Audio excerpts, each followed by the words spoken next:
Hi, I'm A. Allen, and you're watching Streetwise live on CAN TV. For the next 25 minutes, we'll be streaming live, CAN TV, Streetwise, and my guest today is Susan Haney, our chief editor, and we will be talking about the last edition, which is the Taste of Chicago. the concert guide. And we will also be talking about the concert guide a little bit, yes. Okay, and this issue is actually the Taste of Chicago. The Taste of Chicago has been around since 1980. It was introduced by a guy named Ernie Morton. Okay, and it was started on the 4th of July, 1980. And actually, the Taste of Chicago was a one-day thing. It was a one-day festival, but it within the time it have extended, and it was endorsed by the Commission of the Cultural, Louis Weisberg. Those are just some of the history facts about the Taste of Chicago. Susan will tell you more because we have a lot of festivities going on. And just like our concert guide is a hot seller. Our festival guide is a hot seller. The Taste of Chicago is a hot seller too because a lot of people go and they want to know what venues will be there, what vendors will be there, what performance will be there, and so it's all in the magazine, Streetwise magazine, The Taste of Chicago. Last year we did not have the map, but this year we do have the map. And I'm going to let Susan, she's anxious to tell you more about the Taste of Chicago. I'm going to let Susan go and tell you more about the Taste of Chicago. Well, we actually started previewing the Taste of Chicago last week in the concert guide. There was a media preview in April with Mayor Emanuel, and he said that 8 years ago they had a really disastrous taste, and people said dump it. And he said, no, we can't do that. It's our town hall.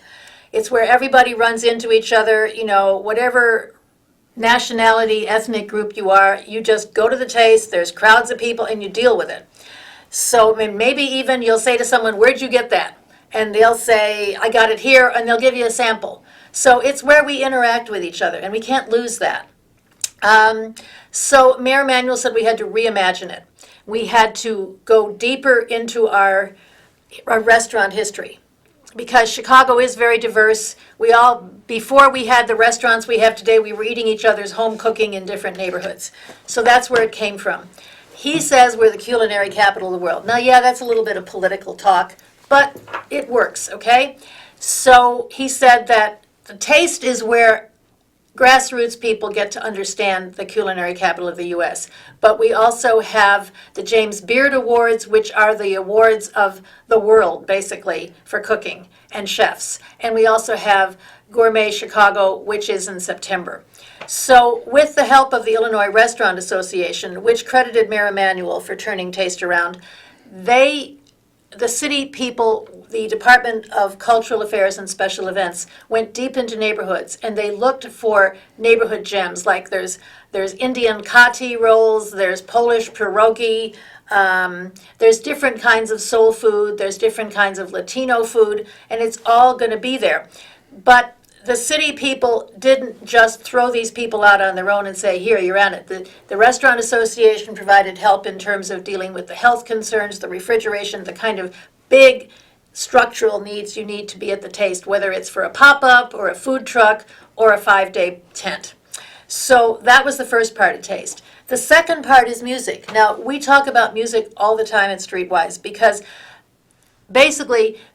of the Great Migration, we're the center of 4 different types of black music: gospel, jazz, blues, R&B.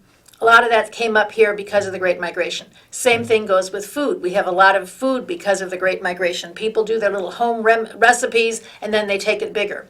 So with the music, we've also become the center of a lot of different types of indie music with young people. And we're known for having a lot of clubs with good sight lines. You can always get a ticket. So the kind of music we're going to be seeing, we can take you day by day through that. And let's see. Okay. We'll give you the map first because that's what we mentioned first. Let's see if we can get an overhead here.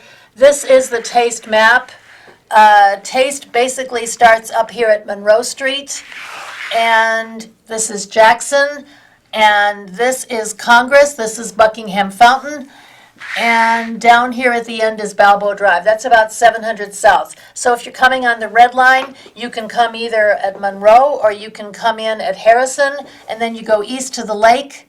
You can go to Chicago Summer Dance, which has dance instruction and then music, dancing for 2 hours every night. And you can go to the Taste of Chicago stage, or rather the Goose Island stage, which is at the south end of Taste. This is where we have not our headliners, but our Chicago people. And we featured them perhaps more than any other publication because we really believe in grassroots music being a job creator. And for example, so we'll show you how that works. The Goose Island stage is being DJ'd by a guy named DJ Mike. Now DJ Mike P, this is him here. We're going to zoom in on him a little more maybe. Nope, zoom. This is him here. He learned on his own to DJ at Urban Prep College Academy, and he's toured internationally. He's an event host, and he's a morning DJ on Channel 26 WCIU TV. So he's going to be DJing every night and finishing out the session. So this is what we mean. This is jobs for local people coming up in the music industry. This is what the kids love to do. So they get to do it at Taste of Chicago, and that gives them huge credibility to go on in their careers. And it's also big for Chicago. Now, of course, the big thing at Taste is the Petrillo Music Shell. This is the first night headliner. Her name is Courtney Barnett. She's an Australian singer-songwriter. She does sort of garage rock. She does ordinary moments made wondrous in her. So her lyrics are about ordinary stuff. But you also have people at the Goose, and then the next day at the Petrillo Shell, you have Bamba Estereo and Cultura Profetica, which is electro-tropical or psychedelic cumbia. So this is electronic dance music with a Latin twist. This is going to appeal to not only Latinos, but your young people who love electronic dance music. So we're kind of mixing it all up here. And then here, this is a really fun night. This is day 3 at Taste, a group called De La Soul, and they were formed in 1987. They changed hip-hop with their debut was called 3 Feet High and Rising. So they do irreverent lyrics, social commentary, light rhythm, and laid-back rhymes. That's about the only group that I Had heard of? really heard of. Well, the opening De La act for Soul. them is Taylor Bennett, Okay. which is Chance the Rapper's brother. Okay. Okay? So then the other thing at Petrillo the next night on the 4th is the Strumbellas and Lovely the Band, and they are a Canadian out-country rockers, and they're again kind of laid back. They say they can still push their scrappy folk aesthetic to the rafters, but they're just as focused on audiences connecting with their songs in lonely moments. And then the last night, this one is already sold out. Taste has 2 sets of payment for music. You can either do the premium seating, which is $50. You can do general admission, or at the back of the Petrillo Music Shell on the ground, you can seat free. Okay, so that is that's free seating on the lawn, and that's still available. And that night, the last night, is India RE. So that's pretty cool. And then again, we go back to the Goose Island stage. We have a variety of people here. We have a girl named Austin. She's in here. She's a graduate of Columbia College. She performed at its Manifest and at Shuba's, and she released a new single on June 21st. So you see the diversity of people we've got. Going back one day, well, actually, I'll go back 2 days. We've got these people on the Goose Island stage. This is RAII, Rye and Whitney. They're a married couple. They first worked together in a gospel ensemble. Then they were as Alicia Keys' sole supporting vocalists, and they've also backed up Ed Sheeran. And they appeared on season 11 of America's Got Talent. So what we're doing at Taste is we're giving a lot of people a platform to grow. We're giving them credibility by being at Taste. That sounds like what it is. I mean, it's the ground level for a lot of new musicians, right? That's what it sounds like. Right. And it's a chance for for Chicago, get to hear some of them and see what they're like. Because, like I say, from reading, I had never heard of any of the groups except for De La Soul, and I would like to hear them. But it's a good opportunity to go out and have some food, have some fun. You know, what I consider the Taste of Chicago, it's like a city picnic. Yeah, that's what they say. It's a city picnic, and the reason why I say it's a city picnic because most picnics you will go someplace in the park, lay out your blanket, lay out your little picnic basket, and lay back under the shade, and have your nice little sandwich and relax, with a few little drinks, whether it be pop, water, whatever, lay back and just enjoy the nature. But with the Taste of Chicago, this is like a standing up picnic, a concrete picnic. This is where you get a chance to walk around and eat. You walk around, you have your food and you eating, and you seeing different groups, you seeing different musicians, you seeing a lot of different things that's going on that's giving you a taste of Chicago, not only the food, but just the activities that's going on and how people in Chicago relate, Yeah. It's a good way to relate. Yeah, I think you have to take Chicago. I love Taste of Chicago, and I always have. It goes back to 1981. I love it because I think you have to let the city be gritty. You can't expect the city to be neat and pretty and tied up all the time.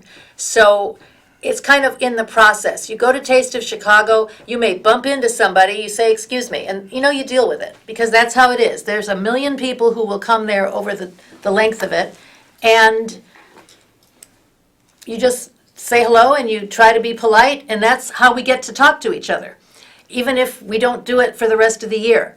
There's a lot of different kinds of restaurants. We can talk more about the restaurants. The other thing that I think is important here is there was a story in the Sun-Times about the things, it was a Sunday magazine. The guy said the things you don't know about Chicago that you think you know. And he was talking about how city fathers are worried because New York is the financial capital, LA is entertainment, and San Francisco is tech. Chicago used to be manufacturing, but what are we now? And he said, well, don't worry about it. Something will happen. Well, what seems to be happening is that the city is grouping around music. They're grouping around music and food and hospitality and tourism.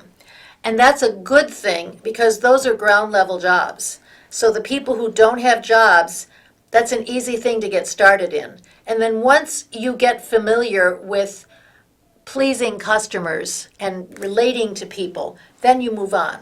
You get your base going. So maybe we'll get into something else later. Maybe we'll do a different kind of manufacturing. But this is good for now.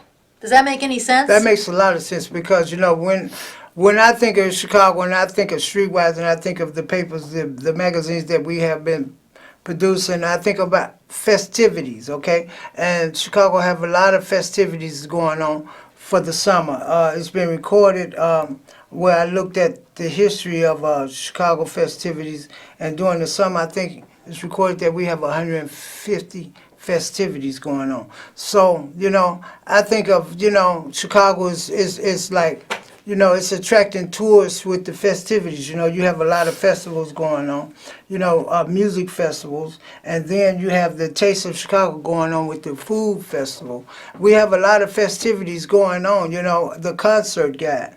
It's a guide to the festivities as far as music, so music is a big part of Chicago. We have a lot of new rappers coming from Chicago. We have a lot of grassroots blues that came from Chicago, and I think it is an industry of music, Right. and it's a showcase for music, outdoor music, free music, Exactly. all of that. Well, there was a study by the University of Chicago, and I talk about this all the time. It said Chicago is a music city in hiding, that we're the center of 11 different types of music. Now, 4 of them, as I said, relate to the Great Migration, and they're African American. They're gospel, blues, jazz. Well, if I got them all, gospel, blues, jazz. What's the 4th one? gospel, blues, jazz, and it is a fourth one. I can't I'm think not, of what it is. maybe R&B? No. I feel like it's something else. okay, but there's also the music that the young people are listening to, the 20-somethings, the indie rock. That's why you've got some of these garage rock people, the kind of mellow lyrics type of people. And then you've got the electronic dance music people, so you've got that. But we're also, among that 11 types of music, there's also a lot of Latino kind of music. So we've got that culture. And then you've also got like Irish music. So we're the center there. Now, again, it isn't just summer. We are one of the best places to celebrate St. Patrick's Day. That's listed on the different sites. So people come here for that. So we can make money out of tourism. And then you see a lot of restaurant programs, and a lot of them are connected. I've had this, and you can tell me whether you agree. I've had this like post-drug programs. Someone once said to me who had been on drugs that people who do drugs are looking for excitement. And cooking is exciting because you're playing with flavors. So I'm not sure if I agree with that, but I can see it. I can see that coming out of that situation, learning to cook and cooking for people and having the expressiveness, the creativeness works. And so we need the tourism to keep it all going and keep people coming to our restaurants, because Chicago isn't at the population center it was, say, in 1950. We had 3.5 million people. We've got 2.7 million now. We need those tourists here to spend their money. They need to be riding the CTA. They need to be spending money on stuff. They need to be eating in our restaurants. Hey, fine, we're the party place, especially if we have a casino, we need all of that. So it all kind of fits together, and whether we go on to some other kind of industry later, whatever. We are a party place, we're a great place in the summer to eat and listen to music, and we'll just do that for now.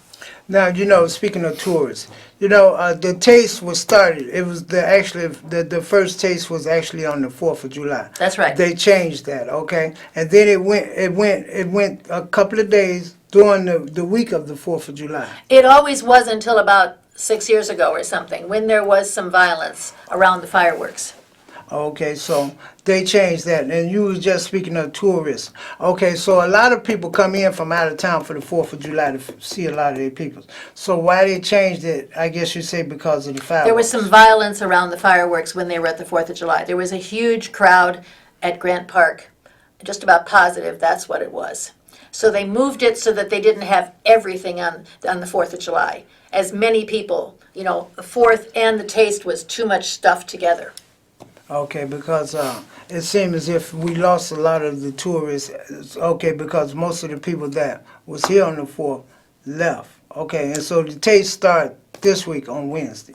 It starts Wednesday. It starts tomorrow. Tomorrow, yeah, Tomorrow. this week, or Wednesday. Right. So most of the tourists or the people that came to visit people from out of town for the 4th of July is gone. But so it seems to me that would take away financially from the taste. I'm wondering if taste is really something for tourists or whether it's something for Chicago people. I'd have to have somebody tell me that, or I'd be willing to listen to people say what they have to say. I think taste is kind of can be intimidating for a tourist because there's so many people. There's so many people. I mean, that's one of the reasons that keep me away. But there's so many people. It'd be so many people, and it'd be so hot. And, to be honest, I always go at lunch. I go with lunch. A lot of people say the same thing. Say it's just too many people, and it's too hot to be around all those people. That's what they say to me, and that's the way I feel. You know what? You wear shorts and you wear a fanny pack or a safari vest with pockets. Put your money in your pockets, your keys. And then you take the train home. I have even ridden the train with my arms up in the air just to get, spend less space. I think you just deal with it. I think it's something that you do to be a part of the city. You want to be a part of the mess. Okay. The city is a mess. Deal with it. It's not supposed to be pretty. It's supposed to be gritty. We're supposed to be taking chances, messing up, trying again. That's what a city's about. That to me, that would include the concrete picnic of the hustle, the bustle, and the eating standing up. Deal with it. All just of it. Deal with it. It's It's a part of Chicago, right? That's right. You just got to try it out. You just got to try it out. Okay. That reminds me of, when you speak of concrete picnics, that reminds me of, black folks having a picnic, I guess it'd be sort of described as the Jewish people when they was about to pass over, they all ate standing up, and a lot of black folks at picnics eat standing up, because I done been to picnics where, we having baseball games and everything, and somebody say, here, hold my chicken sandwich, it's time for me to go up to bat, Yeah. stuff like that. So, therefore, it's easy for me to really to deal with the taste of Chicago, eating, standing up, eating, walking around. There are some pavilions, and there are some grassy spots where you could sit down. Sit down I and think eat. there is a senior pavilion where you can sit down, but In that the doesn't shade. really bother me. They've also got some little tables that they put around parking meters, little things that you Okay. can put your stuff. Yeah, you're standing up still, but that doesn't bother me. Right. Yeah. And sometimes if I go to taste, I take a plastic container and a plastic bag so that I can take my leftovers and eat them. Because I do use all my tickets. That's what I want to ask you, because I use all my tickets. one lady I talked to the other day, she was telling me, she said, that's a part of our family tradition is to buy so many tickets and to go through there and use all the tickets, okay? That's the main goal, is to use all your tickets. If you can't use one or two tickets, so you give them away. There'll be somebody standing around who wants a ticket, and you Right. give him some. Give And he'll collect them until he gets enough for a menu, For what he for wants. for an item. Yeah, For whatever he wants. that's right. I know I know when I went, I was crazy about, see, I don't eat beef anymore, but I was crazy about the Italian beef. Okay. The Italian beef sandwich. And I don't know if it's just me, but it seemed like everybody I looked around was eating a turkey leg. That's a really popular item. Right, the big old turkey leg. So is Eli's Cheesecake. They're going to have a special booth on Saturday. I'm not sure if that's a free giveaway. I saw it on the map. I have had, they're going to have having Polish pierogi at one place. Okay. There's a lot of different pizzas. Indian kati rolls, I'm not sure what that is exactly, but it's an Indian thing, probably vegetarian. Yeah. Okay, Is we on? not yet. We have till 55. Okay, well. Okay. What else is there? Let me see some things. Let me look at some things that are on here. Well, while you're looking through that, let me just mention that Streetwise, the whole Taste of Chicago is provided in the magazine, thanks to Susan and Dave Hamilton, putting together a tremendous magazine. Can you put this on over here while you're looking through that, please? Okay. There's the overhead? Okay. Okay. Well, All it's right. not showing, Well, we'll but keep talking, nevertheless, just the same, the- even if we sound like radio. Yeah, no, the Taste of Chicago magazine, this is a popular seller, especially with the map. And I recommend that if you go into the Taste, go out and find a Streetwise vendor and ask him if he have the Taste of Chicago magazine with the map in it. And you will feel more comfortable going to the Taste of Chicago with the Streetwise magazine, because with the map you'll know where everything is, and you'll sort of be like the life of the party with the people that you're with.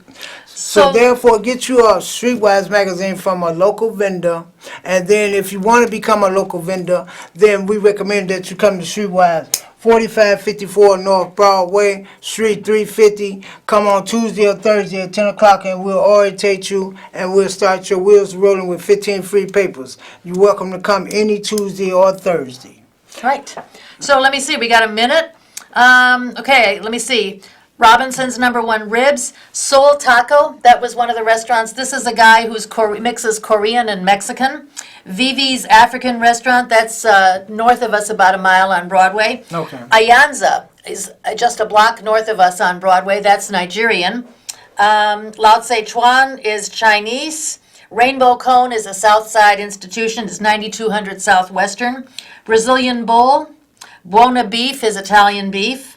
We've got Chicago's Dog House, Auntie Joy's Jamaican Kitchen, Belize, we've got a Belize restaurant somewhere, Arun's Thai, he's a famous Thai restaurant on the northwest side. Garuna Flava, a taste of Belize, these are 5-day restaurants. Ukai, Japanese restaurant, and Eli's Cheesecake, as I mentioned, they'll also have a booth on Saturday, a special booth. Some of the pop-ups include Jenny's Ice Cream. That's a big Jenny's Splendid Ice Cream you see all over the north side. Okay. Luella's Gospel Bird is the one I mentioned also. So I think we're almost wrapped up. Again, this is our bread and butter. This is kind of our niche. Getting people out and about in Chicago and just dealing with the crowds is what Streetwise is, which is why we liked it so much. And you heard it all here on Streetwise Can TV, Channel 21. We'll be back next week, same time, same station. So please tune in. And like I say, if you have a chance, go to your local vendor and get you a copy of Streetwise, because we are advertising the Taste of Chicago, and we do have the map. And we have the entertainment that's going on. So pick up your Streetwise at your local vendor. Okay, so we still have about 30 seconds. I'm not sure what else we can say. Okay, orientation Tuesday and Thursday at 10 o'clock, 4554 North Broadway. All you have to do is take the red line down to Wilson and get off, and we can help you get started with orientation and 15 free papers and a good location and an identification badge. And we'll get your wheels started. And you too can be a Streetwise vendor, and you too can sell a Streetwise Taste of Chicago. We're on the third floor of the large white building at the southwest corner of the street. You just come right off the train and we're right there. Third floor, south end. Suite 350. Right. So we hope to see you. We love new vendors. We love getting our message around Chicago. And we love being a vehicle to help people stay here in the city. Oh, and we represent a hand up and not a handout. Yep. Thank you for staying tuned, and be sure and tune us in next week. Thank you. Thanks again.